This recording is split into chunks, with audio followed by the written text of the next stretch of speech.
a sense. What do you think has changed in the world of networking, business and networking that you've seen out there out on the field? Yeah, so like I said, there's lots of different options of where to network, right? There's what we call casual networking, which is going to be like working a chamber room with drinks and hopefully you bump into somebody. There's also strong contact places like NIA, like Network in Action, that has a consistent structure to it that expects people to participate and get results, right? There's community involvement. There's networking with other professionals in your same industry to see what's working for them and see if you can duplicate that. I think one of the biggest struggles is not a lot of evolution has happened in the last 40 years.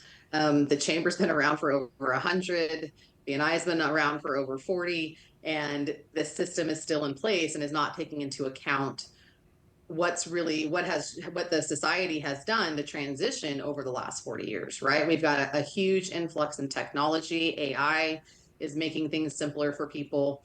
Technology is a big piece of that. People's time and people's resources, right, are all going to be different, are going to be things that have impacted small businesses and their ability to invest, whether it's time or money, in networking to make it actually worth their while. So, and I haven't seen anything aside from what we're doing at Network in Action to address some of those concerns. I would honestly call it value. Um, the challenge with traditional networking, right, is that you show up, and let's be honest, when you come to a networking event, you come to grow your own business, right? And typically, whenever you go, whatever one you go to, it's like me. How can I grow? How can I do this? And your intention is to sell to the person in front of you. I think that intention is a good word, but value on top of just because I can make connections anywhere, right? I can bump into somebody, I can go to anything else. But I have to, the ownership is on me to cultivate that relationship. And you can do that anywhere.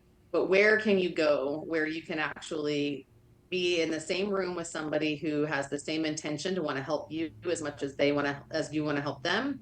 That has the connections that you're looking for so that your time is not being spent with people that quite frankly may or may not be able to help you. And then on top of that, what value are you giving to me in aside from connections that I can take into my life, my business, these relationships that is actually going to move the drastic needle to the next level. And I think that's the thing that's really missing is that, and I'll use your word, intention from the organization, from the group, that we're that we value you as a member, right? Like we want you to be successful and you are a part of this organization because we can help you and we all are here for the same reason, right? Like the value of business resources, the introductions to the next level people, all of those things I think is what's missing. There's a lot of like hands off organizations. It's like pay, figure it out. If it works, great. If it doesn't, no harm, no foul on us. But like we're us at Network in Action, our community builders are the owners of the business. They need and want you to stay there. We need and want you to be successful so that you continue to be members. And so I think that that piece right there is the intention of a win-win situation. Fantastic. So again, a lot of great content there in terms of intentional networking and value networking. One of the things that I have to ask you, just because I think you can elaborate a little bit on this, tell us a little bit about Network in Action and why Network in Action. Yeah, I think so. For the biggest one is one I just mentioned, which is that our community builders are our franchise owners. They are fine. I mean, just to be honest, financially incentivized by your membership dues to be successful, to constantly provide value so that you stay. And so that way you get what you want. You have, right, a good reputation. You invite potentially or introduce them to people, so that right there, it makes it completely different than any other organization. We truly value and need you and want you to stay. So we're going to do our job to make that happen. The other thing that we have not talked about as of yet is the amount of time. As I mentioned, I did 5 to 6 networking events a week.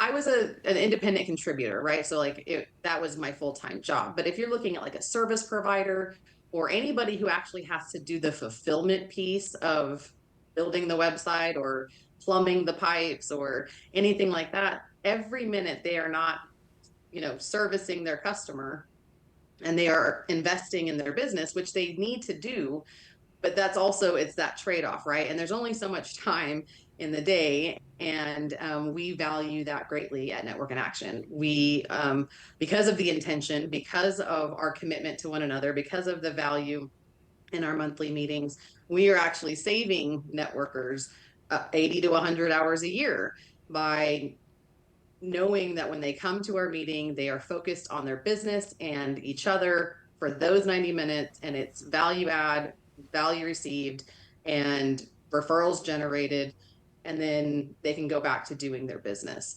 And so that